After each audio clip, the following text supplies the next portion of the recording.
श्री गणेशाय नमः।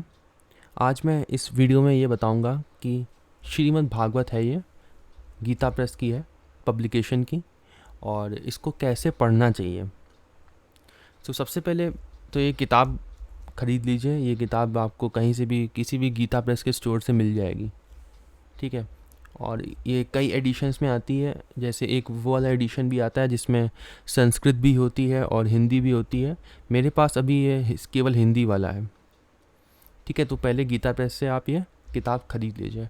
और इससे पहले पढ़ने से, श्रीमद् भागवत पढ़ने से पहले मैं ये कहूँगा कि एक बार रामचरितमानस आपने पहले, अगर इससे पहले पढ़ी हो तो और अच्छे से समझ में आएगी श्रीमद् भागवत, और उसके बाद श्रीमद् भागवत पढ़ें। तो इसको पढ़ना कैसे है? सबसे पहले जब पढ़ना शुरू करें, अच्छा पहले मैं ये बता देता हूँ कि इसमें नम्र निवेदन दिया हुआ है, ये बुक में ये सारे ही एडिशन में दिया होगा। तो इस नम्र निवेदन को एक बार पढ़ लें तो थोड़ा बहुत पता चलेगा कि क्या क्या है इसमें। फिर ये है इंडेक्स। इंडेक्स में दिया हुआ है, एक तो महात्म्य दिया हुआ है जब आप भागवत पढ़ना शुरू करेंगे। अच्छा मैं अगर इंडेक्स से आगे बढ़ूँ, ये दिया हुआ है महात्म्य। अभी भी भागवत स्टार्ट नहीं हुई है, अभी भागवत का महात्म्य जो दिया है ये है पद्म पुराण से लिया हुआ। महात्म्य 2 बार दिया हुआ है। महात्म्य ये भी समझ सकते हैं कि इंग्लिश में अगर मैं कहूँ तो इम्पॉर्टेंस, इस शास्त्र की इम्पॉर्टेंस क्या है, महत्व क्या है इस शास्त्र का, पहले वो बताया गया है।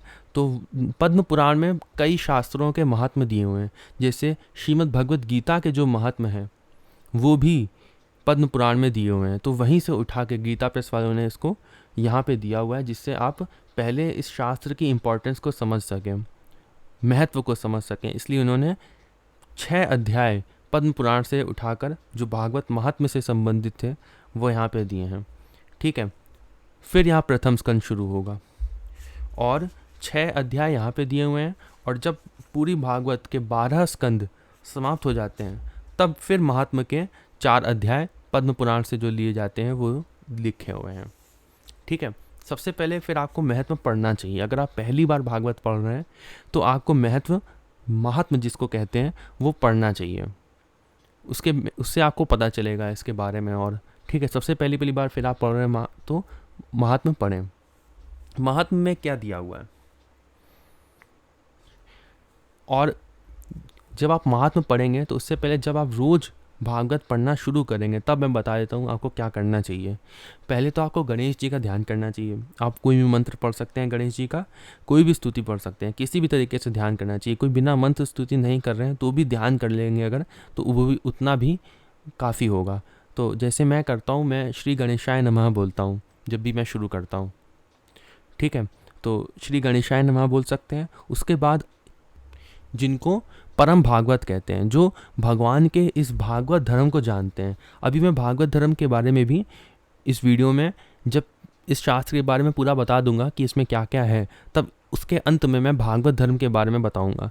जिनको जानने की इच्छा है कि भागवत धर्म क्या है, इस शास्त्र को पढ़ने से पहले ही जिनको जानने की इच्छा है कि भागवत धर्म क्या है, उनके बारे में, उसके बारे में मैं इस वीडियो में भी बताऊँगा। भागवत धर्म को कुछ लोग जो हैं वो जानते हैं अच्छे से, उनका नाम हम लोग पहले लेते हैं और फिर श्रीमद् भागवत शुरू करते हैं, जिससे उनकी कृपा हम पर बने और हम भागवत को अच्छे से समझ सकें। तो वो कौन कौन है?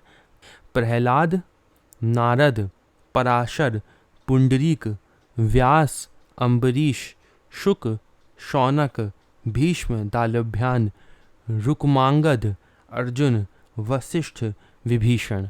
ये 14 लोग हैं, इनका नाम हम लोग लेते हैं। एक मंत्र है जिसमें इन 14 लोगों के नाम आते हैं, उसको हम एक बार पढ़ लेते हैं और उनका स्मरण कर लेते हैं, इन 14 लोगों का। और फिर हम श्रीमद् भागवत शुरू करते हैं। हर बार जब भी रोज़ पढ़ें तो उनका नाम लें। तो वो मंत्र कैसा है? वो इन्हीं 14 लोगों का नाम है बस। प्रहलाद, नारद, पराशर, पुंडरीक, व्यासाम्बरीश, शुक, शौनक, भीष्म, दालभ्यान, रुक्मांगदार्जुन, वशिष्ठ, विभीषण आदीन पुण्यानि मान परम भागवतान स्मरामि। तो ये मंत्र जो है ये आप पहले पढ़ सकते हैं और फिर श्रीमद् भागवत शुरू करें। सबसे पहले महात्म्य शुरू करेंगे। महात्म्य में जैसे मैंने बताया 6 अध्याय हैं इसमें महात्म्य में। उसमें क्या क्या दिया हुआ है? उसमें भक्ति की एक कहानी दी हुई है, जिसमें भक्ति जो है वो वृंदावन में आके जवान होती है और उसके जो पुत्र ज्ञान और वैराग्य होते हैं वो वृद्ध होते हैं और वो इस बारे में दुखी होती हैं और वो नारद जी से मिलती है। नारद जी उन पर कृपा करते हैं और भागवत का के बारे में बताते हैं। और इसमें हम महात्म्य में गौकर्ण जी और धुंधुकारी की कथा पढ़ते हैं, जिसमें धुंधुकारी जो है वो भागवत कथा को सुनकर वैकुंठ का अधिकारी हो जाता है। ठीक है, ये सब बातें हम महात्म्य में पढ़ते हैं। ठीक है, फिर आपने महात्म्य पढ़ लिया और कितना पढ़ना चाहिए, जैसे इसमें एक अध्याय लगभग देख सकते हैं लगभग 2 या 3 पेज का होता है। ये वाला पहला वाला तो महात्म्य का बड़ा है, लेकिन जब आगे चलेंगे तो 2-3 पेज या 4 पेज का होगा, जिसको पढ़ने में लगभग 15 से 20 मिनट लग सकते हैं अगर एक अध्याय पढ़ेंगे तो आप चाहे तो एक अध्याय पढ़ सकते हैं, चाहे तो 2 पढ़ सकते हैं, चाहे तो 3 पढ़ सकते हैं, या फिर 5 भी पढ़ सकते हैं। पूरी भागवत में इसमें जितने भी अध्याय हैं पूरे कुल मिलाकर 365 अध्याय आते हैं। तो अगर कोई एक अध्याय एक दिन में पढ़ेगा लगभग उसको 15 या 20 मिनट लगेंगे, तो उसकी पूरी भागवत समाप्त हो जाएगी 1 साल में। ठीक है, तो सबसे पहले उसने महात्म्य पढ़ा, 6 अध्याय पढ़े, रोज़ एक भी पढ़ सकते हैं तो भी 1 साल में आराम से समाप्त हो जाएगी एक बार जो भागवत है। ठीक है, उसके बाद भागवत शुरू होती है, पहला अध्याय, प्रथम स्कंद पहला अध्याय। प्रथम स्कंद का जो पहला अध्याय है ना, वो ही पूरी ब्रह्म की परिभाषा है, जैसे इसमें लिखा है, जिससे इस जगत की सृष्टि स्थिति और प्रलय होती है, वह है सत्य रूप परमात्मा, उनका हम ध्यान करते हैं। ये पहला श्लोक है भागवत का। और यही श्लोक जो है ये वेदांत दर्शन एक शास्त्र है जिसको ब्रह्म सूत्र भी कहते हैं, उसका भी जो दूसरा जो सूत्र है वो भी यही है। जैसे ये एक शास्त्र है जिसका नाम है वेदांत दर्शन, ब्रह्म सूत्र भी लिखा है इसमें, ये वेदव्यास जी ने लिखा है। ठीक है, इसमें भी लिखा हुआ है जन्माद्यस्य यथा, इस जगत के जन्म आदि उत्पत्ति स्थिति और प्रलय होते हैं, जिससे होते हैं वह ब्रह्म है। इसमें भी देखिए ब्रह्म की परिभाषा दी हुई है यहाँ पे। ठीक है, तो ये इसका जो दूसरा सूत्र है, जो भागवत का जो पहला श्लोक है वो एक जैसे हैं, है ना। ऐसा क्यों? ऐसा इसलिए कि एक बार मैं इसका इतिहास बताता हूँ कि भागवत जो है वो कैसे लिखी थी वेदव्यास जी ने। तो वेदव्यास जी ने सारे शास्त्र लिखे, सारे शास्त्र में 17 पुराण लिखे उन्होंने, महाभारत लिखी, और ये वेदांत दर्शन जो है ये भी लिखा। ठीक है, वेदांत दर्शन में क्या लिखा उन्होंने, जैसे वेद जो है ना, पहले के टाइम में, पहले के समय में वेद जो हैं वो लिखे हुए नहीं थे, केवल सुन को उनको याद रखते थे, इसलिए उनको श्रुति कहते थे। ठीक है, वेद व्यास जी ने उनको विभाजन किया, उनका वेद व्यास जी ने जो 4 भागों में विभाजन किया वेद का, और उनको लिखा। ठीक है, वेद व्यास जी ने, इसीलिए उनका नाम वेद व्यास पड़ा। जब वो चारों वेद उन्होंने लिख लिए तो उन्होंने सोचा कि वेद जो है वो बहुत बड़े हैं, और उन्होंने उसको एक छोटे से शब्दों में, कुछ सूत्रों में वेद की सारे ज्ञान को एक किताब में लिख दिया, जिसका नाम है ये वेदांत दर्शन। ठीक है, ये भी इन्होंने किताब लिख ली, महाभारत भी लिख ली, 17 पुराण भी लिख ली, लेकिन तब भी उनको संतुष्टि नहीं हुई कि अभी भी मैंने एक भगवत प्राप्ति का मार्ग जो है वो सरल विधि में सब लोगों को बताया नहीं। इसमें लिखा हुआ है, इसमें लिखा है वेदांत दर्शन में, लेकिन इसमें उस सरल विधि से नहीं है कि लोग भगवत प्राप्ति कर सकें। तो इसी चिंता में वेदव्यास जी होते हैं, तब नारद जी आकर उनको चतुश्लोकी भागवत सुनाते हैं। 4 श्लोकी भागवत जो सबसे पहले हैं, भगवान ने हंस रूप एक लिया था, उसमें ब्रह्मा जी को चतुश्लोकी भागवत सुनाई थी और नारद जी को भी सुनाई थी, नारद जी भी वहाँ पे थे। उस चतुश्लोकी भागवत को वेद व्यास जी को सुनाया, और उसमें वो चतुश्लोकी भागवत में वो भागवत का ज्ञान था। ठीक है, फिर उस चतुश्लोकी भागवत को सुनकर वेद व्यास जी ने भक्ति स्वयं करी। ठीक है, स्वयं भक्ति करी, जो भागवत धर्म जो था ना वो उसका पालन किया पूरा कुछ समय तक। उसके बाद उन्होंने ये भागवत लिखी, जिसमें उन्होंने वेदांत सूत्र के जितने भी सूत्र हैं, जो ये किताब मैंने दिखाई आपको वेदांत सूत्र, इसमें जितने भी सूत्र हैं इसका सारा ज्ञान श्रीमद् भागवत में भी लिखा। जैसे मैंने आपको पहला ही दिखाया कि ये किताब ब्रह्म सूत्र और ये भागवत कितनी मेल खाती है, कि उन्होंने पहला जो इसका जो दूसरा वाला सूत्र है, जो भागवत का पहला श्लोक है, वो कितना सेम टू सेम लिखा। पहला सूत्र क्यों नहीं है? क्योंकि पहला सूत्र तो इसमें केवल यही है कि ब्रह्म क्या है। जैसे एक बार मैं दिखा देता हूँ पहला क्यों नहीं मैच हुआ, क्योंकि पहला तो यही है, अथातो ब्रह्म जिज्ञासा। अब यहाँ से ब्रह्म विषयक विचार आरंभ किया जाता है, इसमें केवल आरंभ था, ठीक है, इसलिए पहला वाला नहीं है। दूसरा वाला जो है वो ही भगवान की परिभाषा है, और वही इन्होंने इसमें भी लिखी पहले में, इसीलिए क्योंकि वो इसी का पूरा ज्ञान भागवत में लिखना चाहते थे। तो इसी तरीके से इसके सारे सूत्र कहीं ना कहीं भागवत में हैं। फिर उन्होंने भागवत लिखी और पूरे 365 अध्याय और इसको 12 स्कंद में लिखा, ठीक है। इस भागवत में 12 स्कंद हैं। 12 स्कंद को 12 चैप्टर भी बोल सकते हैं, और उन चैप्टरों के अंदर, उन स्कंधों के अंदर कई सारे अध्याय हैं। जैसे ये पहला जो है, पहला स्कंद, इसके अंदर कितने अध्याय हैं? इसके अंदर 19 अध्याय हैं। इस 19 अध्यायों में क्या क्या दिया हुआ है? पहले तो भक्ति का महात्म्य दिया हुआ है, ठीक है। सूत जी जो हैं वो कई सारे शौनक आदि, ये शौनक आदि लिखा है ना, शौनक और आदि हजारों ऋषि थे, उन्होंने, सूत जी ने ही, ये सूत जी जो है ना, वेद व्यास जी ने इनको अपना सारा ज्ञान सूत जी को दिया था। एक तरीके से शिष्य हैं सूत जी जो हैं वेद व्यास जी के। इन्होंने सारे पुराण जो हैं, सारे पुराण में अगर आप देखेंगे, कई सारे पुराणों में देखेंगे, तो उसमें सूत जी ने शौनक आदि ऋषियों को पुराणों का ज्ञान सुनाया है। बाकी पुराणों की तरह भागवत में भी सूत जी जो है वो शौनक आदि ऋषियों को भागवत सुना रहे हैं। एक तो जैसे हम लोग ने जिन्होंने रामचरितमानस पढ़ी है उनको पता है कि एक तो गरुड़ जी और काकभूषुंडी जी का संवाद चल रहा होता है रामचरितमानस में, एक भरद्वाज जी और याज्ञवल्क्य जी का संवाद चल रहा होता है, और एक शिव जी और पार्वती जी का संवाद चल रहा होता है। वैसे ही इसमें सूत जी और शौनक जी का संवाद चल रहा होता है, एक सुखदेव जी और परीक्षित जी का संवाद चल रहा होता है, और बीच में कुछ शुरू के स्कंध में उद्धव जी और मैत्री जी का भी संवाद चल रहा होता है। ये तीनों भागवत सुना रहे होते हैं एक दूसरे को, ठीक है। तो पहला जो अध्याय है वो इसी से शुरू होता है कि सूत जी जो है शौनक आदि ऋषियों को सुनाते हैं, और वो भगवत विषयक प्रश्न करते हैं ऋषि जो हैं। और क्या क्या दिया है पहले स्कंद में? नारद जी का चरित्र दिया हुआ है, नारद जी की पूरी कथा, उनका जन्म कैसे हुआ, फिर उनका अगला जन्म नारद जी को कैसे मिला, वो पूरी कथा जो है वो पहले स्कंद में दी हुई है, पहले के अध्यायों में, जो मैंने बताया 19 अध्याय हैं। उसके बाद अश्वत्थामा जो है एक ब्रह्मास्त्र चलाता है, और वो ब्रह्मास्त्र जो है वो उत्तरा के जो है वो गर्भ में पड़ता है, उनका ब्रह्मास्त्र, और उससे भगवान जो है वो परीक्षित जी की रक्षा करते हैं। भगवान जो है वो ब्रह्मास्त्र से भी बचा लेते हैं परीक्षित जी को। चारों तरफ वो एक गदा जो है वो घुमाते हैं चारों तरफ परीक्षित जी के, ठीक है। परीक्षित जी कौन है? परीक्षित जी जो है वो अर्जुन के पुत्र अभिमन्यु, उनके पुत्र परीक्षित जी हैं, ठीक है। तो परीक्षित जी के बाबा जो हैं वो अर्जुन हुए, उनकी भगवान रक्षा करते हैं, क्योंकि वो आखिरी वंश थे पांडवों के, इसलिए भगवान उनको बचा लेते हैं ब्रह्मास्त्र से भी। तो वो कथा पूरी दी हुई है। फिर भीष्म जी जो है वो भगवान की स्तुति करते हैं, कृष्ण भगवान की, वो दी हुई है उसमें पहले ही स्कंद में। और जो मैंने बताया कि ब्रह्मास्त्र छोड़ते हैं, और वो भी दिया हुआ है कि जब अश्वत्थामा जो है वो द्रौपदी के पुत्रों की हत्या कर देते हैं, तब पांडव लोग उनको पकड़ लेते हैं, लेकिन द्रौपदी जी जो है वो उनको फिर भी छोड़ देती हैं, वो क्योंकि वो ऐसा कहती हैं कि ये गुरु पुत्र है, इनको छोड़ दो। फिर भगवान उनको एक सजा देने का एक उपाय बताते हैं, वो भी इसमें दिया हुआ है।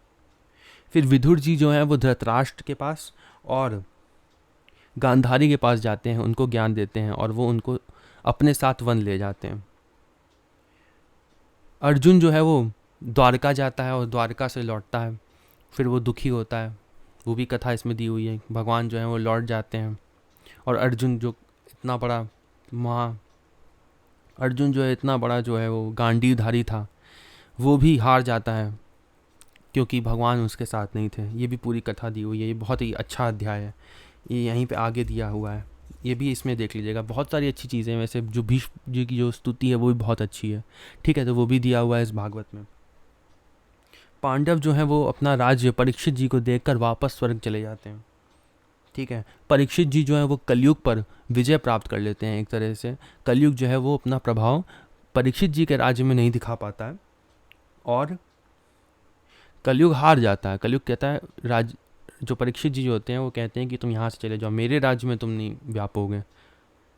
कलयुग आ जाता है वैसे, जब कृष्ण भगवान जो होते हैं ना, जैसे ही वो परम धाम से धारते हैं वैसे ही कलयुग आ जाता है, लेकिन परीक्षित जी के कारण वो अपना प्रभाव नहीं दिखा पाता है। फिर परीक्षित जी को कैसे श्राप मिला ये कथा है, और फिर कैसे परीक्षित जी के उद्धार के लिए सभी ऋषि मुनि जो होते हैं, क्योंकि परीक्षित जी को ये श्राप मिलता है कि 7वें दिन तक्षक जो है वो उनको डस लेगा, उनकी मृत्यु हो जाएगी। 7 दिन में भगवत प्राप्ति कराने का क्या उपाय है? तो इसके लिए ऋषि मुनि जो हैं वो एक दूसरे की तरफ देखने लगते हैं और कोई उपाय जो है नहीं देख पाते हैं। तब उनके उद्धार के लिए सुखदेव जी जो हैं वो आते हैं और वो बताते हैं कि कैसे परीक्षित जी का उद्धार जो है वो होगा भागवत की कथा से, सप्ताह की। ठीक है, तो ये यहाँ पे पहला स्कंद जो है वो समाप्त हो जाता है। पहला स्कंद जिसमें 19 अध्याय थे वो समाप्त हो जाता है। फिर दूसरा स्कंद आता है। दूसरे स्कंद में क्या क्या दिया हुआ है मैं बताता हूँ। मैं ये सब चीज़ें इसलिए बता रहा हूँ जिसने पहले कभी श्रीमद् भागवत नहीं पढ़ी है वो इच्छुक हो उसको पढ़ने के लिए, और वो जान सके कि इसमें क्या क्या बातें दी हुई हैं जो मुझे पढ़नी चाहिए, जिसको सुन के उसको लगे कि हाँ मुझे ये किताब पढ़नी चाहिए। दूसरा अध्याय जैसा लिखा ही है पहले में, ध्यान विधि भगवान की दी होती है, विराट स्वरूप का वर्णन होता है इसमें, और सभी अवतारों के बारे में थोड़ा थोड़ा दिया होता है। यहाँ से शुरू होता है, मतलब इसका यहाँ से शुरू होता है कि कौन कौन से भगवान के अवतार हैं और कौन कौन से, उनका वर्णन शुरू होता है। सुखदेव जी वर्णन शुरू करते हैं ना यहाँ से, और बताते हैं कि 24 अवतार भगवान के होते हैं। चतुश्लोकी भागवत के बारे में थोड़ा सा बताते हैं, और इसमें केवल 10 अध्याय हैं इस स्कंद में, और ये स्कंद यहीं पे समाप्त हो जाता है। फिर अगला स्कंद आता है, तीसरा स्कंद।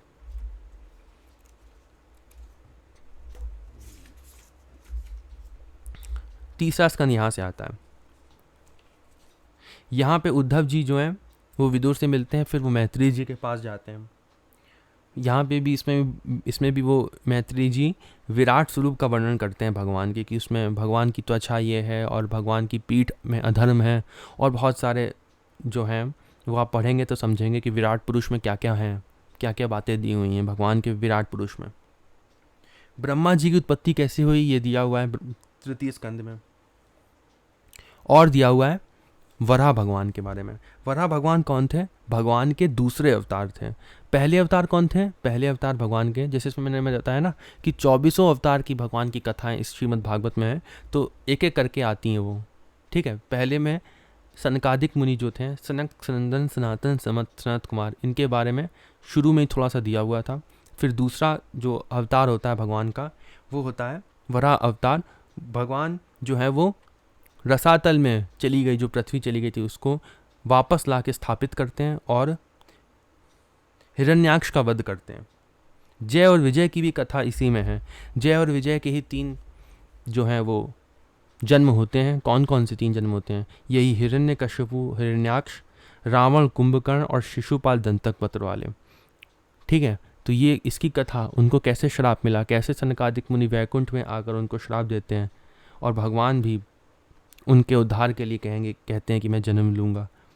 भगवान कहते हैं कि मेरा ही अपराध है जो आपने किया है। जिन्होंने पढ़ रखा है उनको समझ में आ रहा होगा।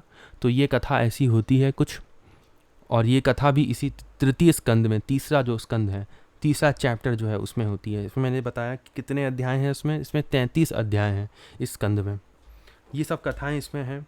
हिरण्याक्ष का वध हो जाता है, फिर कदम जी तपस्या करते हैं, भगवान आते हैं, फिर कदम जी का विवाह जो है वो देवहूति से होता है। वो जो मनु की पुत्री होती हैं देवहूति, उनसे विवाह होता है। फिर उनकी बहुत सारी कन्याएं होती हैं, और एक पुत्र होता है जो स्वयं भगवान होते हैं।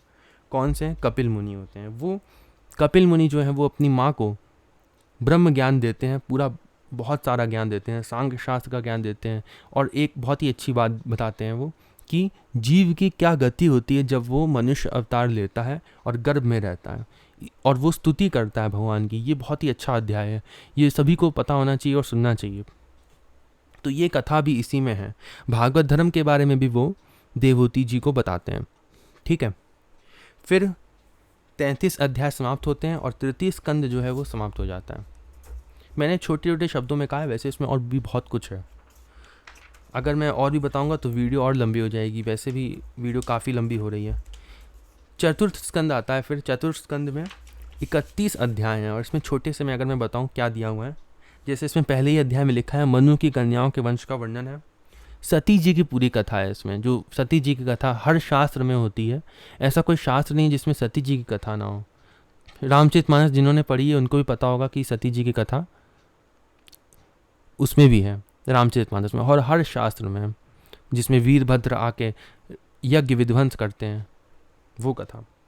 फिर ध्रुव जी की कथा जो है वो इस चतुर्थ स्कंद में आती है। 6 महीने में वो भगवत प्राप्ति कर लेते हैं। उत्तानपाद जो उनके पिता थे और उनकी जो दूसरी माँ है, उनसे दुखी होकर वो अपनी माँ के पास जाते हैं और फिर वह उनको तप करने की आज्ञा देती है, जिससे वो भगवान को 6 महीने में प्राप्त कर लेते हैं। ये कथा है इसमें चतुर्थ स्कंद में। पृथु जी की पूरी कथा है। पृथु जी जो है वो भगवान के 9वें अवतार हैं 24 में से। वो 100 अश्वमेध यज्ञ करते हैं, ये भी कथा इसमें है। और भी बहुत सारे काम करते हैं, ये भी इसमें है।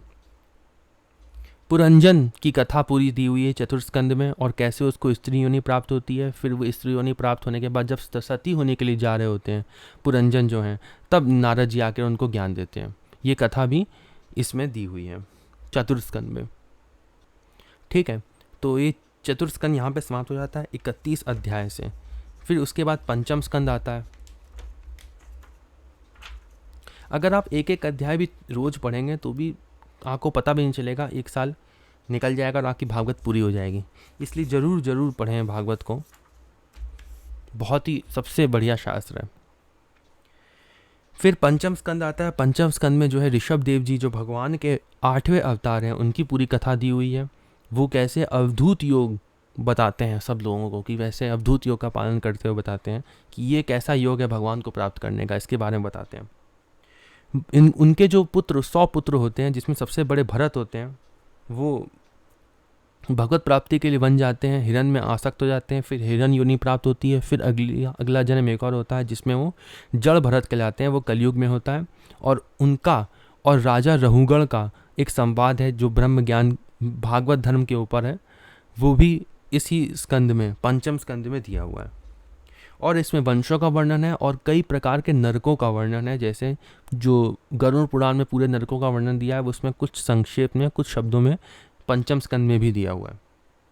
ऐसे ही पंचम स्कंद समाप्त हो जाता है। फिर अगला स्कंद आता है षष्ठ स्कंद, छठा स्कंद आता है।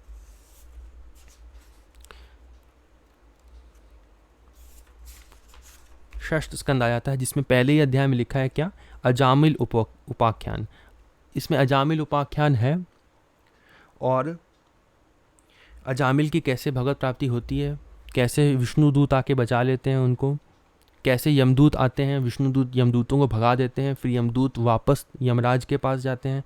यमराज बताते हैं कि हम 12 लोग जो हैं वो भगवान को जानते हैं। अब मैं उन 12 लोगों का नाम एक बार दिखा दे रहा, जो कहते हैं कि हम भगवान को जानते हैं।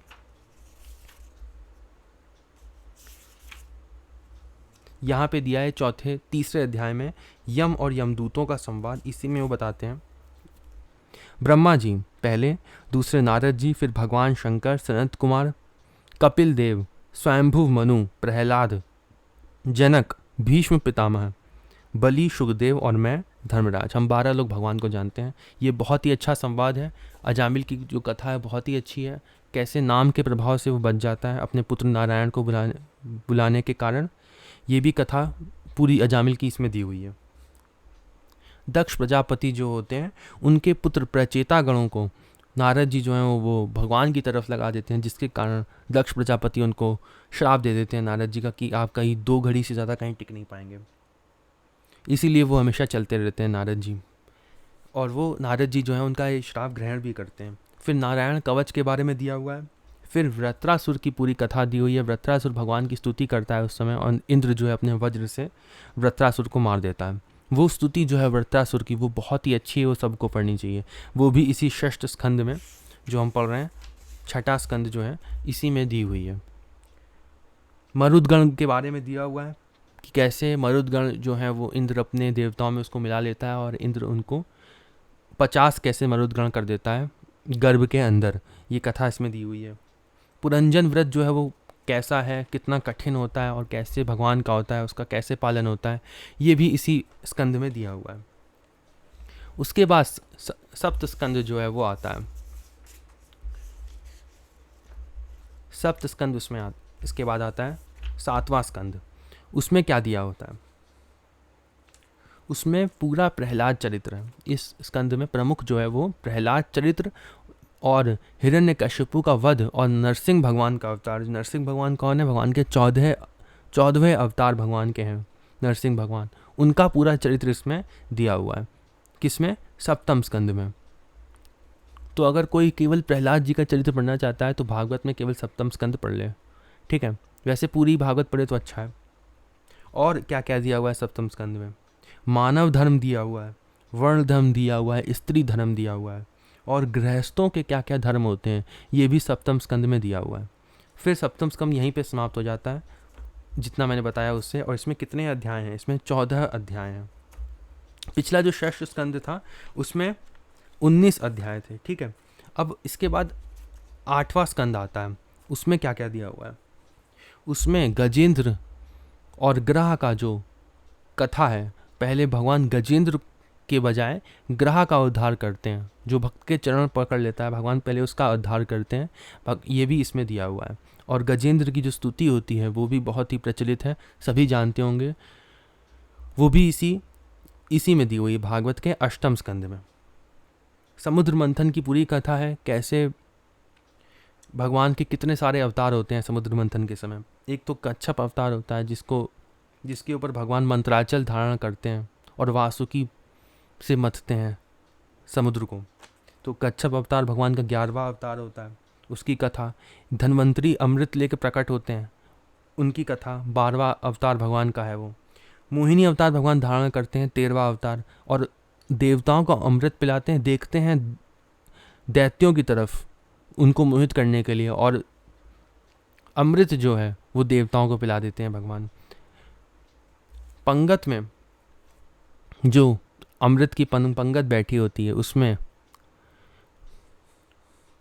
राहु और केतु, जिसको पहले तो वो एक ही था, राक्षस जो होते हैं वो बैठे होता है। तो भगवान को पता होता है कि ये बैठे हैं, तब भी भगवान उनको अमृत पिलाते हैं, क्योंकि ये धर्म कहलाता है कि जो भी पंगत में बैठा होगा उसमें उसको समान मानते हुए उसको भी पंगत से हटाया नहीं जाएगा। जो भी सबको दिया जा रहा है वो उसको दिया जाएगा, ऐसा धर्म होता है। ये भगवान ने इस धर्म का पालन करते हुए उसको भी अमृत पिलाया, और फिर अमृत पिलाने के बाद उसकी गर्दन काट दी।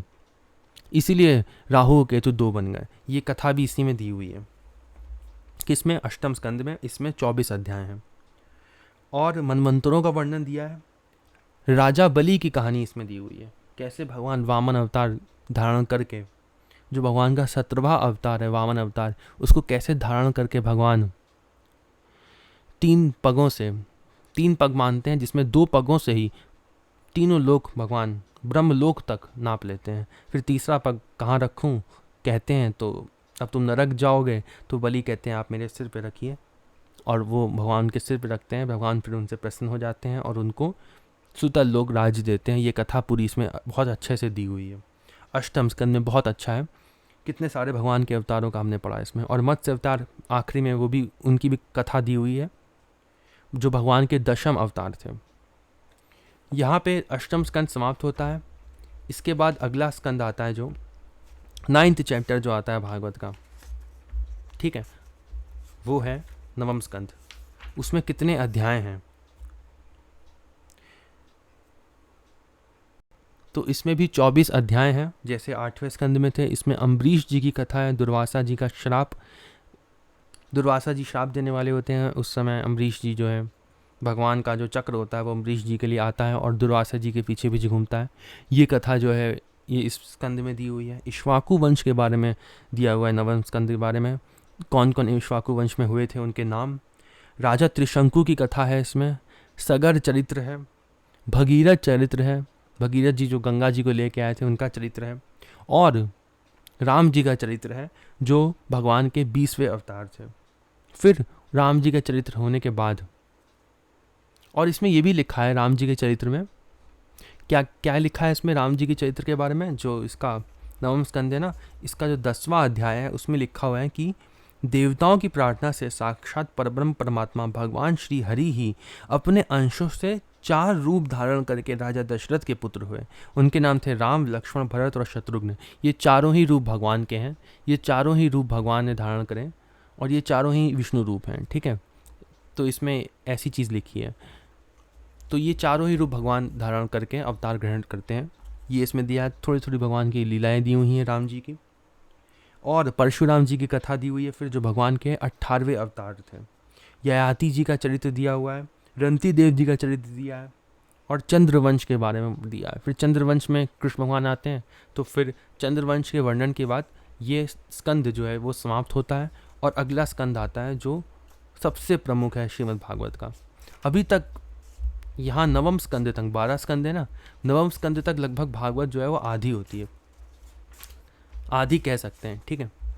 तो आधी से थोड़ी ज़्यादा है, लेकिन आधी कह सकते हैं, आधी लगभग हो जाती है भागवत इतने में। दशम स्कंद में, दशम स्कंद बहुत बड़ा है, इसमें श्री कृष्ण भगवान का पूरा चरित्र दिया हुआ है।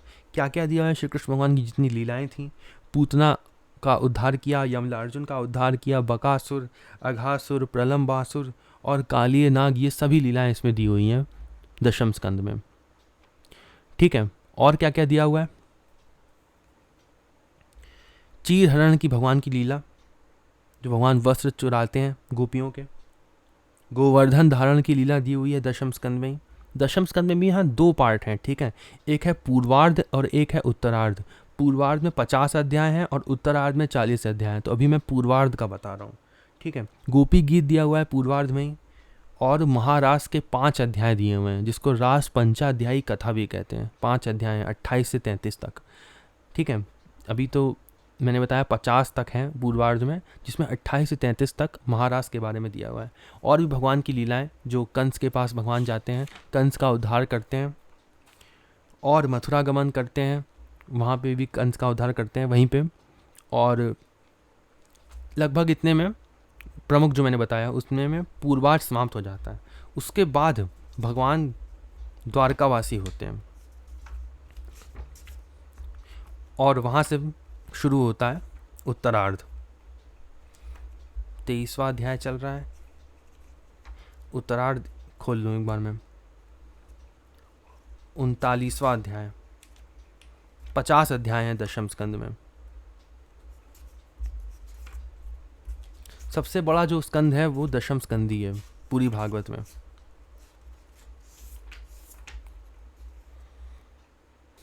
फिर यहाँ से शुरू होता है उत्तरार्ध। उत्तरार्ध में क्या क्या दिया हुआ है? उत्तरार्ध में जरासंध के जो युद्ध होते हैं भगवान के, पूरे युद्ध की जितनी भी लीलाएं होती हैं वो सब उत्तरार्ध में दी हुई हैं, जितने भगवान युद्ध करते हैं राजा बनकर। इसमें भगवान थोड़े बड़े हो गए हैं, ठीक है, उसमें थोड़े छोटे होते हैं भगवान। इसमें उत्तरार्ध में जरासंध के साथ जो भी युद्ध भगवान ने किया वो दिया होता है। द्वारकापुरी का निर्माण करते हैं इसमें भगवान। मुचुकुंद का उद्धार करते हैं, जो फिर आगे चल के कलयुग में भी जन्म लेते हैं, वो भक्तमाल में कहानी है उनकी। कालियावन का उद्धार करते हैं वही मुचुकुंद के समय। रुक्मणी हरण करते हैं, और स्यमंतक मणि की पूरी कहानी दी हुई है, कैसे वो जामवंती से विवाह करते हैं, कैसे 28 दिन तक जामवंत जी से युद्ध चलता है कृष्ण भगवान का, ये भी कथा उत्तरार्ध में दी हुई है। जरासंध, शाल्व, दंतकवक्त्र, बलवल, इन सब का उद्धार भगवान करते हैं। सुदामा जी से भेंट होती है भगवान की। सुभद्रा हरण, भगवान सुभद्रा हरण जो कथा है वो भी इसमें आती है। भृगु जी की जो परीक्षा है वो अंत में दिया हुआ है इसमें, उत्तरार्ध में वो दिया हुआ है, और उसी से दशम स्कंद समाप्त हो जाता है। इसमें 40 अध्याय हैं, तो कुल मिला के दशम स्कंद में 90 अध्याय आते हैं, ठीक है। सबसे बड़ा स्कंद है ये। उसके बाद शुरू होता है 11वां स्कंद, एकादश स्कंद जिसको कह सकते हैं। एकादश स्कंद शुरू होता है। सबसे भागवत धर्म का जो निरूपण है, भागवत धर्म क्या है, वो इसमें समझाया गया है। ब्रह्म ज्ञान पूरा दिया हुआ है इसमें एकादश स्कंद में। ये लीलाओं पे था दशम स्कंद, और ये ब्रह्म ज्ञान पर है। इसमें क्या दिया हुआ है? इसमें राजा निमि और 9 योगेश्वरों की कथा है, ठीक है। फिर 4 अध्याय गुरुओं पे हैं। कौन से गुरु? अवधूतोपाख्यान वाले, ये भी पूरे ब्रह्म ज्ञान पे हैं। फिर उद्धव गीता शुरू होती है, और उद्धव गीता लगभग 30 अध्याय तक चलती है इसके। 30 है या 29 है, एक बार देखना होगा, 30 या 29 तक चलती है। 29वें अध्याय में भागवत धर्म पूरा भगवान ने बताया, ठीक है। 27वां अध्याय, 28वां परमार्थ निरूपण और 29वां अध्याय भागवत धर्मों का निरूपण और उद्धव जी का बद्रिका आश्रम गमन। तो 29वें अध्याय तक ही चलता है उद्धव गीता, और यहाँ पे 30-31 अध्याय तक यदुकुल का संहार हो जाता है और ये समाप्त हो जाता है एकादश स्कंद, ठीक है। भागवत धर्म कई जगह मैंने जैसे बताया इस भागवत में दिया हुआ है। प्रमुख रूप से 2 जगह दिया हुआ है, जो वैसे तो कई जगह दिया है, जो अभी मैं वीडियो में बताऊंगा। इस सारी बताने के बाद भागवत कैसे पढ़ते हैं अभी, उसको बताने के बाद मैं कुछ भागवत धर्म के बारे में बताऊंगा। जो अभी कुछ जानना चाहते हैं थोड़ा सा भागवत धर्म के बारे में, उनके लिए बताऊंगा 10 मिनट, ठीक है। तो पहले ये बता दूं कि एकादश स्कंद जो है वो यहाँ पे समाप्त हो जाता है। कितने अध्याय हैं? 31 अध्याय हैं। फिर आता है द्वादश स्कंद। इसमें कलयुग के राजवंशों का वर्णन दिया हुआ है पहले ही अध्याय में। और क्या क्या दिया हुआ है? कलयुग के धर्म दिए हुए हैं, और कैसे जो है वो तक्षक जो है वो परीक्षित जी को डसता है, लेकिन परीक्षित जी जो हैं वो पहले ही अपनी देह को छोड़कर भगवत धाम सिधार जाते हैं, और उसके बाद ही तक्षक डसता है। ये कथा इसमें दी हुई है। और जैसे मैंने बताया कि इसमें कलयुग के धर्म दिए हुए हैं, और इसमें नाम संकीर्तन के बारे में भी दिया हुआ है कलयुग के धर्म के साथ साथ। फिर जन्मेजय जो है परीक्षित जी का पुत्र, वो सर्प सत्र करता है और कई सर्पों को मारता है। वो कथा दी हुई है। मार्कंडेय जी की कथा दी हुई है, कैसे वो माया का दर्शन भगवान से मांगते हैं और फिर वो माया का दर्शन करते हैं। पुराणों की श्लोक संख्या दी हुई है, और फिर द्वादश स्कंद समाप्त हो जाता है। फिर 4 अध्याय दिए हुए हैं महात्मा के, जिसमें केवल भागवत की महिमा का वर्णन है, ठीक है। द्वादश स्कंद में 13 अध्याय थे, उसके बाद महात्मा शुरू हो जाता है ये, और इसमें 4 ही अध्याय दिए हुए हैं महात्मा के, जिसमें भागवत की महिमा के बारे में दिया हुआ है। उसके बाद जब आप इतना पढ़ लें, एक एक अध्याय के हिसाब से, 3-3 के हिसाब से, 5-5 के हिसाब से, जितना हो सके, जितना आपके पास समय हो। अगर थोड़ा समय कोई आधे घंटे पढ़ सकता है तो वो 2 अध्याय पढ़ ले। उसके बाद श्रीमद् भागवत की आरती पढ़ेंगे, जिससे जो भी दोष हुए हैं पढ़ते समय, कोई गलती हो गई पढ़ते समय, तो वो शुद्ध हो जाए। इसलिए आरती जरूर करनी चाहिए शास्त्र पढ़ने के बाद। आरती समाप्त होने के बाद श्रीमद् भागवत पूरी हो जाती है। इस तरीके से कोई श्रीमद् भागवत पढ़ना चाहे पढ़ सकता है। 1 अध्याय, 3 अध्याय, 5 अध्याय, जितना समय है पढ़े जरूर, लेकिन जितना समय है उस हिसाब से पढ़े जरूर, पढ़ सकता है। और 1 साल में उसकी पूरी भागवत हो जाएगी अगर 1 ही अध्याय पढ़ता है तो। 2 अध्याय पढ़ेगा तो 6 महीने में पूरी भागवत समाप्त हो जाएगी।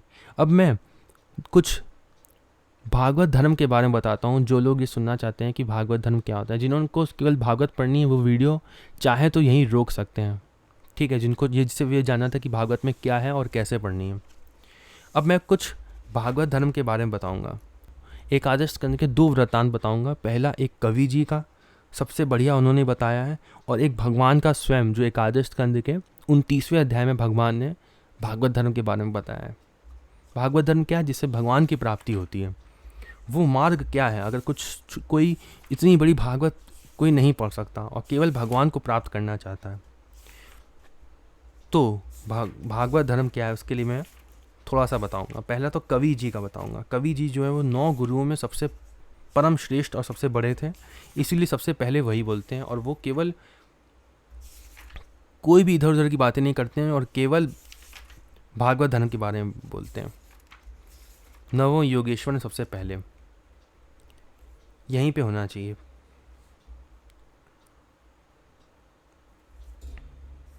दूसरे हरि जी हैं, ये पहले हैं कवि जी, ये लिखा है यहाँ पे। तो हमें इस भागवत धर्म के बारे में रोज ही पढ़ना चाहिए, रोज सुन ले तो बहुत ही अच्छा है। ये एक कवि जी का और एक मैं जो अभी श्री कृष्ण भगवान का भागवत धर्म बताऊंगा। क्या लिखा है, क्या बताते हैं। यहाँ से शुरू हुआ है और यहाँ तक दिया हुआ है कवि जी का, जिसमें थोड़ा सा यहीं तक मेन है वैसे, ठीक है। मैं पढ़ता हूँ उसको, क्या लिखा है। पहले उन 9 योगेश्वरों में से कवि जी ने कहा, राजन, भक्तजनों के हृदय से कभी दूर ना होने वाले, भक्तजनों के हृदय से कभी दूर ना होने वाले अच्युत भगवान के चरणों की नित्य निरंतर उपासना ही इस संसार में परम कल्याण, आत्यंतिक क्षेम है और सर्वथा भय शून्य है। भय शून्य है। आत्यंतिक क्षेम है, क्या उपासना, ऐसा मेरा निश्चित मत है। देह गेह आदि तुच्छ एवं असत पदार्थों में अहमता एवं ममता हो जाने के कारण जिन लोगों की चित्त वृत्ति उद्विग्न हो रही है, उनका भय भी इस उपासना का अनुष्ठान करने पर पूर्णतया निवृत्त हो जाता है। भगवान ने भोले भाले अज्ञानी पुरुषों को भी सुगमता से साक्षात अपनी प्राप्ति के लिए जो उपाय स्वयं श्री मुख से बतलाए हैं, उन्हें ही भागवत धर्म समझो। क्या बताया? जो भगवान ने श्री मुख से अपने धर्म बताए अपनी प्राप्ति के लिए, वह है भागवत धर्म। राजन, इन भागवत धर्मों का अवलंबन करके, इनका पालन करके मनुष्य कभी विघ्नों से पीड़ित नहीं होता और नेत्र बंद करके दौड़ने पर भी अर्थात विधि विधानों में त्रुटि हो जाने पर भी ना तो मार्ग से स्खलित ही होता है और ना तो पतित फल से वंचित ही होता है। भागवत धर्म का पालन करने वाले के लिए ये नियम नहीं है कि वह एक विशेष प्रकार का कर्म ही करे। कोई नियम नहीं है कि ये एक ही विशेष प्रकार का कर्म करे, ऐसा लिखा है। वह शरीर से भागवत धर्म क्या, अब एक श्लोक में अगर किसी को भागवत धर्म सुनना हो ना, तो वो अब मैं बताने जा रहा हूँ। क्या लिखा है? वह शरीर से, वाणी से, मन से, इंद्रियों से, बुद्धि से, अहंकार से, अनेक जन्मों अथवा एक जन्म की आदतों से स्वभाववश जो करें, वह सब परम पुरुष भगवान नारायण के लिए ही है। इस भाव से उन्हें समर्पण कर दें। यही सरल से सरल सीधा सा भागवत धर्म है। ये है भागवत धर्म। ईश्वर से विमुख, अब कुछ और बातें बताएंगे छोटी छोटी, जो मैं जल्दी जल्दी पढ़ लेता हूँ। ईश्वर से विमुख पुरुष को उनकी माया से अपने स्वरूप की विस्मृति हो जाती है और इस विस्मृति से ही मैं देवता हूँ, मैं मनुष्य हूँ, इस प्रकार का भ्रम विपर्य हो जाता है। विस्मृति होती है, इन्होंने बताया सबसे पहले, उसी से हम लोग माया में चले जाते हैं और भगवान के स्वरूप को भूल जाते हैं और अपने को मैं देवता हूँ, मैं मनुष्य हूँ, मैं ये हूँ, मैं वो हूँ मानने लगते हैं। इस देह आदि अन्य वस्तु में अभिनिवेश तन्मयता होने के कारण, जब इसमें तन्मय हो जाते हैं बिल्कुल कि मैं मनुष्य हूँ, मैं ये हूँ, मैं जीव हूँ, ऐसा नहीं सोचते हैं, अपने को जीव नहीं मानते हैं, जब तब होने के कारण बुढ़ापा, मृत्यु, रोग आदि अनेकों भय होते हैं। इसलिए अपने गुरु को ही आराध्य देव परम प्रियतम मानकर अनन्य भक्ति के द्वारा उस ईश्वर का भजन करना चाहिए। राजन, सच पूछो तो भगवान के अतिरिक्त, आत्मा के अतिरिक्त और कोई वस्तु है ही नहीं, परंतु ना होने पर भी इसकी प्रतीति इसका चिंतन करने वाले को उसके चिंतन के कारण उधर मन लगने के कारण ही होती है। जैसे स्वप्न के समय स्वप्न दृष्टा की कल्पना से अथवा जागृत अवस्था में नाना प्रकार के मनोरथों से एक विलक्षण ही सृष्टि दिखने लगती है। इसलिए विचारवान पुरुष को चाहिए कि सांसारिक कर्मों के संबंध में संकल्प विकल्प करने वाले मन को रोक दे, कैद कर ले। बस ऐसा करते ही उसे अभय पद की, परमात्मा की प्राप्ति हो जाएगी। संसार में भगवान के जन्म की और लीला की बहुत सी मंगलमयी कथाएं प्रसिद्ध हैं, उनको सुनते रहना चाहिए। भागवत धर्म में उनको सुनते रहना चाहिए। उन गुणों और लीलाओं का स्मरण दिलाने वाले भगवान के बहुत से नाम भी प्रसिद्ध हैं। लाज संकोच छोड़कर उनका गान करते रहना चाहिए। इस प्रकार किसी भी व्यक्ति वस्तु और स्थान में आसक्ति ना करके विचरण करते रहना चाहिए। जो इस प्रकार विशुद्ध व्रत नियम ले लेता है, उसके हृदय में अपने परम प्रियतम प्रभु के नाम कीर्तन से अनुराग का, प्रेम का अंकुर उग जाता है, उसका चित्त द्रवित हो जाता है। अब वह साधारण लोगों की स्थिति से ऊपर उठ जाता है, लोगों की मान्यताओं धारणाओं से परे हो जाता है, दंभ से नहीं स्वभाव से ही मतवाला सा होकर कभी खिलखिला कर हंसने लगता है तो कभी फूट फूट कर रोने लगता है। ये स्थिति बता रहे हैं उनकी, ये स्थिति बता रहे हैं कैसी स्थिति हो जाती है जो भागवत धर्म का पालन करता है। ये स्थिति समझने के लिए भागवत के बाद भक्तमाल पढ़ने का मैं अनुग्रह करूँगा कि इसके बाद पूरी जो भागवत पढ़ ले, वो भागवत धर्म को कैसे प्रैक्टिकली अप्लाई होता है, वो कैसे वो किया जाता है भागवत धर्म जो है, और जो भागवत धर्म का पालन करते हैं वो कौन लोग हैं, उनके बारे में, उन्होंने कैसा जीवन जिया, वो हम लोग भक्तमाल से ही समझ सकते हैं। ये जो स्थिति लिखी है ये कैसी होती है, ये इसको समझने के लिए हमको भक्तमाल पढ़ना पड़ता है। कभी ऊंचे स्वर से भगवान को पुकारने लगता है तो कभी मधुर स्वर से उनके गुणों का गान करने लगता है। कभी कभी जब वह अपने प्रियतम को अपने नेत्रों के सामने अनुभव करता है तब उन्हें रिझाने के लिए नृत्य भी करने लगता है। ये स्थिति किसकी थी? मीराबाई जी की भी स्थिति ऐसी थी।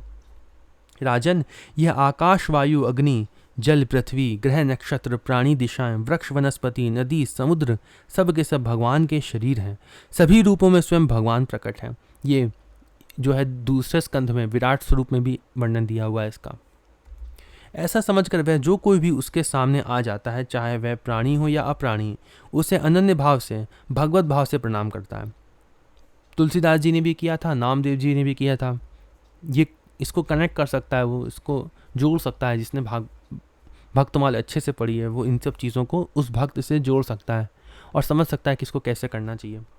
जैसे भोजन करने वालों को प्रत्येक ग्रास के साथ ही तुष्टि, तृप्ति अथवा सुख, पुष्टि, जीवन शक्ति का संचार और शुद्धा, निवृत्ति ये तीनों एक साथ हो जाते हैं, वैसे ही जो मनुष्य भगवान की शरण लेकर उनका भजन करने लगता है उसे भजन के प्रत्येक क्षण में भगवान के प्रति प्रेम, अपने प्रेमास्पद प्रभु के स्वरूप का अनुभव और उनके अतिरिक्त अन्य वस्तुओं में वैराग्य, इन तीनों की एक साथ ही प्राप्ति हो जाती है। क्या क्या हो जाता है? प्रेम, अनुभव, भगवान के स्वरूप का अनुभव और तीसरा वैराग्य, तीनों चीज़ें एक साथ हो जाती हैं।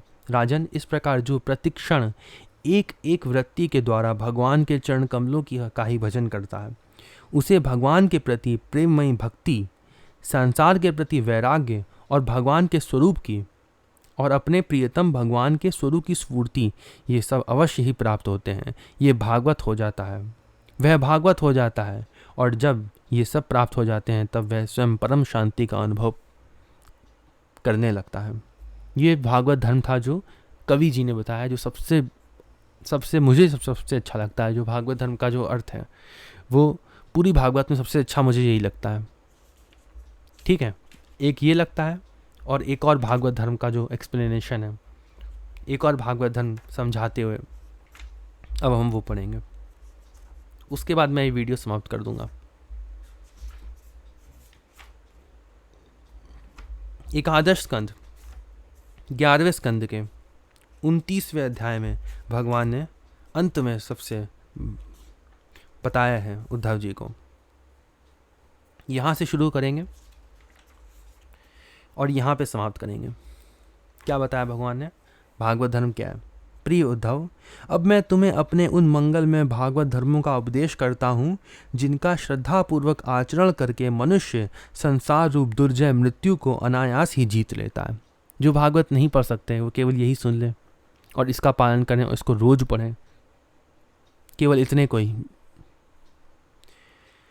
क्या बताते हैं उद्धव जी? मेरे भक्त को चाहिए कि अपने सारे कर्म मेरे लिए ही करें। यही कवि जी ने भी बताया था, सारे कर्म मेरे लिए करें। यही सरल से सरल भागवत धर्म में भी पढ़ा था ना, वही यहाँ पे भी लिखा है। भगवान ने बताया मेरे भक्त को चाहिए अपने सारे कर्म मेरे लिए ही करें और धीरे धीरे उनको करते समय मेरे स्मरण का अभ्यास बढ़ाए। कुछ ही दिनों में, लिखा है दिनों में, अगर वैराग्य करके वो भगवान के लिए स्मरण का अभ्यास बढ़ाएगा और सभी कर्म भगवान के लिए करेगा तो भगवान कहते हैं कुछ ही दिनों में उसके मन और चित्त मुझ में समर्पित हो जाएंगे। इसमें वैराग्य होना आवश्यक है। यहाँ पे लिखा नहीं है लेकिन वह आवश्यक है। ठीक है, तो वैराग्य का पालन करते हुए मेरे स्मरण का अभ्यास बढ़ाए, वो तभी होता है। ठीक है, इसलिए मैं वैराग्य को यहाँ पे जोड़ रहा हूँ। वैराग्य के साथ स्मरण का अभ्यास बढ़ाया, सभी कर्म भगवान के लिए करें। तो भगवान कहते हैं कि थोड़े ही दिनों में उसके मन और चित्त मुझ में समर्पित हो जाएंगे, उसके मन और आत्मा मेरे ही धर्मों में रम जाएंगे। मेरे भक्त साधुजन जिन पवित्र स्थानों में निवास करते हों उन्हीं में रहे और देवता, असुर अथवा मनुष्यों में जो मेरे अनन्य भक्त हों उनके आचरणों का अनुसरण करें।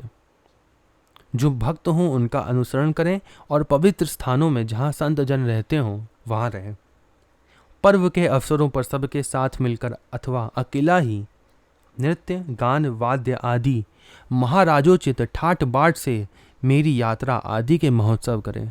शुद्ध अंतःकरण पुरुष आकाश के समान बाहर और भीतर परिपूर्ण एवं आवरण शून्य मुझ परमात्मा को ही समस्त प्राणियों और अपने हृदय में स्थित देखे। हर जगह देखे भगवान को। ये बहुत बड़ा बड़ा गुण है। ये हनुमान प्रसाद पोद्दार जी ने पहले नंबर पर बताया ये नियम भागवत धर्म का, उन्होंने, कि हर जगह भगवान को देखे। यहाँ पे लिखा है परमात्मा को ही समस्त और अपने हृदय में स्थित देखे। निर्मल बुद्धि उद्धव जी, जो साधक केवल इस ज्ञान दृष्टि का आश्रय लेकर संपूर्ण प्राणियों और पदार्थों में मेरा दर्शन करता है और उन्हें मेरा ही रूप मानकर सत्कार करता है, तथा ब्राह्मण और चांडाल, चोर और ब्राह्मण भक्त, सूर्य और चिंगारी, कृपालु और क्रूर में समान दृष्टि रखता है। लिखा है चांडाल और ब्राह्मण में भी उसे ही सच्चा ज्ञानी समझना चाहिए। जब निरंतर सभी नर नारियों में मेरी ही भावना की जाती है, तब थोड़े ही दिनों में साधक के चित्त से स्पर्धा, होड़, ईर्ष्या, तिरस्कार और अहंकार आदि दोष दूर हो जाते हैं। अपने ही लोग यदि हंसी करे तो करने दें, उनकी परवाह ना करें। मैं अच्छा हूँ, वह बुरे हैं, ऐसी देह दृष्टि को और लोक लज्जा को छोड़ दें और कुत्ते, चांडाल, गौ और गधे को भी पृथ्वी पर गिरकर साष्टांग दंडवत प्रणाम करें। जब तक समस्त प्राणियों में मेरी भावना, भगवत भावना ना होने लगे, तब तक इस प्रकार से मन, वाणी और शरीर के सभी संकल्पों और कर्मों द्वारा मेरी उपासना करता रहे। उद्धव जी, जब इस प्रकार सर्वत्र आत्मबुद्धि, ब्रह्म बुद्धि अभ्यास किया जाता है, किस प्रकार कि सब में भगवान को देखना, ये जब तक इसका अभ्यास किया जाता है, तब थोड़े ही दिनों में लिखा है, थोड़े ही दिनों में उसे ज्ञान होकर सब कुछ ब्रह्म स्वरूप दिखने लगता है। ऐसी दृष्टि हो जाने पर सारे संशय संदेह अपने आप निवृत्त हो जाते हैं और वह सब कहीं मेरा साक्षात्कार करके संसार दृष्टि से उपराम हो जाता है। मेरी प्राप्ति के जितने साधन हैं उनमें मैं तो सबसे श्रेष्ठ साधन यही समझता हूँ। भगवान ने स्वयं कहा है सबसे श्रेष्ठ साधन मेरी प्राप्ति का जो है वो यही है कि सब में भगवान को देखना। और जितना भी हमने यहाँ पे बातें पढ़ी वो सभी कि भगवान के स्थानों में रहना, जहाँ भगवान के संत रहते हैं उनका आचरण करना, सारे कर्म मेरे लिए करना, स्मरण का अभ्यास धीरे धीरे बढ़ाना, जिससे कुछ दिनों में मन और चित्त मुझ में समर्पित हो जाते हैं। समस्त प्राणियों और पदार्थों में मन, वाणी और शरीर की समस्त वृत्तियों से मेरी ही भावना की जाए, ये सबसे श्रेष्ठ है, भगवान ने बताया। उद्धव जी, यही मेरा अपना भागवत धर्म है। इसको एक बार आरंभ कर देने के बाद फिर किसी प्रकार की विघ्न बाधा से इसमें रत्ती भर भी अंतर नहीं पड़ता, कोई अंतर नहीं पड़ता इसमें। ऐसा है ये भागवत धर्म, क्योंकि यह धर्म निष्काम है और स्वयं मैंने ही इसे निर्गुण होने के कारण सर्वोत्तम निश्चय किया है। ये निर्गुण वो सगुण निर्गुण वाला नहीं है, यहाँ पे निर्गुण का अर्थ अलग है, ठीक है। भागवत धर्म में किसी प्रकार की त्रुटि पड़नी तो दूर रही, यदि इस धर्म का साधक भय, शोक आदि के अवसर पर होने वाली भावना और रोने पीटने, भागने जैसा निरर्थक कर्म भी निष्काम भाव से मुझे समर्पित कर दे। रोने पीटने, भागने कोई भी काम हो निष्काम भाव से समर्पित कर दे तो वह भी मेरी प्रसन्नता के कारण धर्म बन जाता है। विवेकियों के लिए विवेक और चतुरों की चतुराई की पराकाष्ठा इसी में है। सबसे बड़ा चतुर कौन है? भगवान ने बताया।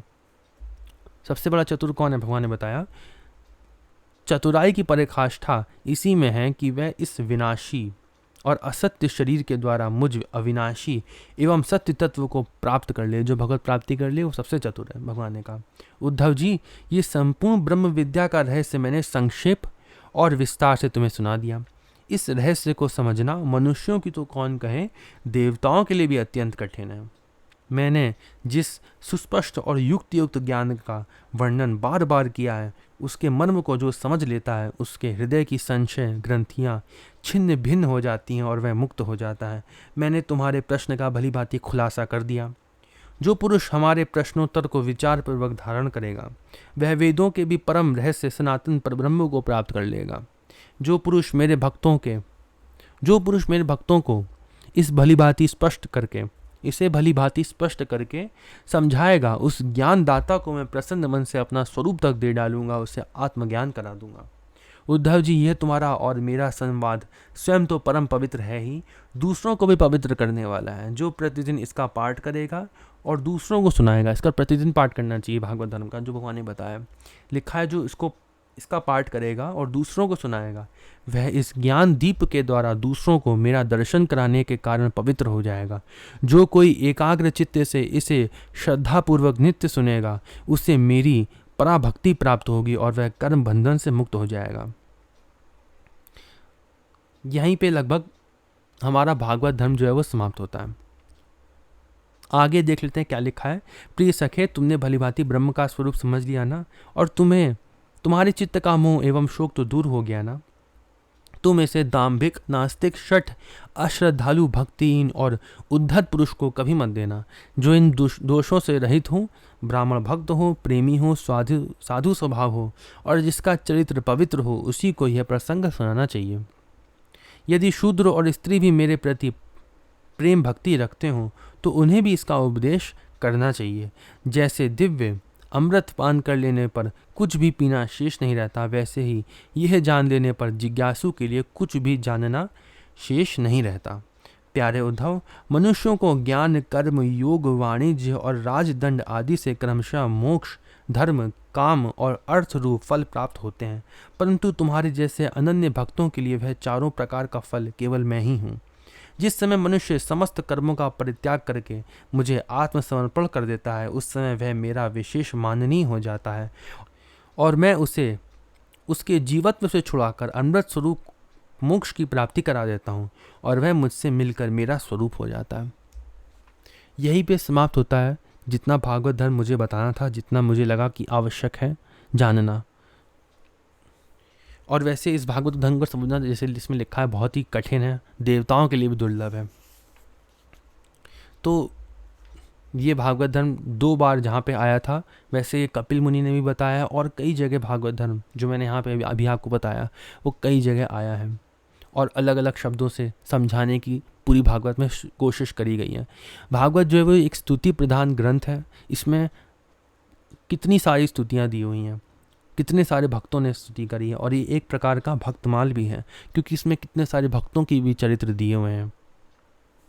इसलिए बहुत ही श्रेष्ठ ग्रंथ है, इसको बिल्कुल सभी को पढ़ना चाहिए।